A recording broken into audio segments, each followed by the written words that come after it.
എന്നെ എബ്രോഡ് വിടാൻ അവർക്ക് വലിയ താല്പര്യം ഇല്ലായിരുന്നു. ജെനുവിൻലി പറയുകയാണെങ്കിൽ മീൻസ് ഒരു മകനേ ഉള്ളൂ, പുറത്ത് പോയി പഠിക്കാൻ താല്പര്യമില്ലായിരുന്നു. അപ്പോൾ നമ്മളും ഫേസ് ചെയ്ത കാര്യങ്ങൾ എന്താണെന്ന് വെച്ചാൽ, അവിടുത്തെ സിറ്റി നല്ലതായിരിക്കുമോ, എൻ്റെ മോൻ പോയിട്ട് വന്നാൽ അവർ പോയതുപോലെ തിരിച്ചു വരുമോ, അവരുടെ ഡിഗ്രി ഇവിടെ അവർക്ക് വാല്യൂ ഉണ്ടാവോ, അവർക്ക് എൻ്റെ മോള് വർക്ക് ചെയ്യുന്ന പോലെ നാട്ടിൽ വന്ന് വർക്ക് ചെയ്യാൻ പറ്റുമോ, ഇതൊക്കെയായിരുന്നു എൻ്റെ പാരൻസിൻ്റെ കൺസേൺ.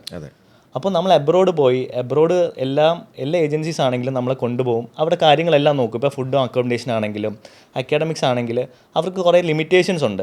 ലിമിറ്റേഷൻസ് പറഞ്ഞാൽ അവിടെ എന്താ പഠിപ്പിക്കുക എന്ന് അവർക്കറിയില്ല, അവിടെ എങ്ങനത്തെ ക്ലാസ്സുകളാണ്, എങ്ങനെയാണ് ഒരു MBBS കുട്ടി പഠിക്കേണ്ടത്, എങ്ങനെ അവർ ഡോക്ടറാണ്. ഡോക്ടർ പ്രൊഫഷൻ എന്ന് പറയുന്നത് ബാക്കിയുള്ള പ്രൊഫഷണൽ കോഴ്സ് പോലെ അല്ല, ഒരു ഡിഫറെൻ്റ് ആയിട്ട് നമുക്കൊരു എയിമും നമുക്കൊരു ഡെഡിക്കേഷനും വേണം.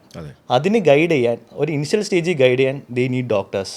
സ്റ്റുഡൻസിനാണെങ്കിൽ ഡോക്ടേഴ്സ് ഒരു വലിയൊരു ഘടകമാണ്. അത് ഏജൻസിനെ കൊണ്ട് ഒരിക്കലും അപ്ലൈ ചെയ്യാനോ അല്ലെങ്കിൽ അവർക്ക് ഗൈഡ് ചെയ്യാനോ പറ്റില്ല. അത് ലിമിറ്റേഷൻസ് ആണ്. അവർ നോളജ് ഇല്ലാത്തതും, പിന്നെ അവിടെ അക്കാഡമിക്സിൽ അവർക്ക് അഡ്മിനിസ്ട്രേഷനായിട്ട് അവർക്ക് ടൈപ്പ് വരുന്നില്ല.